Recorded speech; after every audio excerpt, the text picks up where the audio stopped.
السلام عليكم. لا تنسوا الاعجاب بالفيديو والاشتراك في القناة تشجيعا لنا لنستمر بنشر المزيد ان شاء الله.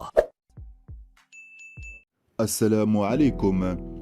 خرج والد النجم المغربي أمين حارث ولاعب نادي مارسيليا عن صمته وتحدث عن غياب نجله عن مونديال قطر 2022 الذي ينطلق في 20 نوفمبر.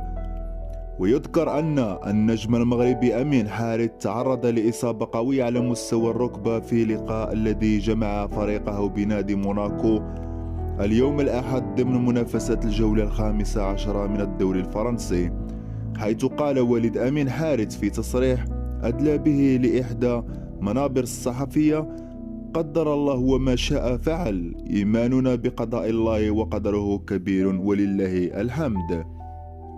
وأضاف: الإصابة في الرباط الداخلي للركبة لقد وجدته منهار وفي حالة نفسية صعبة للغاية وحرجة للغاية، وسألحق به بمشيئة الله تعالى لفرنسا قبل خضوعه للجراحة. وختم حديثه: لا يهم إن كان سيشارك حارث أما لا في المونديال الثاني له على التوالي، لكننا نتمنى له الشفاء العاجل مع دعوات المغاربة له. وأكدت بعض المصادر الصحفية أن التشخيص الطبي المبدئي للفحوصات الطبية التي أجريت له في أحد مستشفيات موناكو هو قطع في الرباط الصليبي الداخلي ليتأكد بذلك غيابه عن المونديال.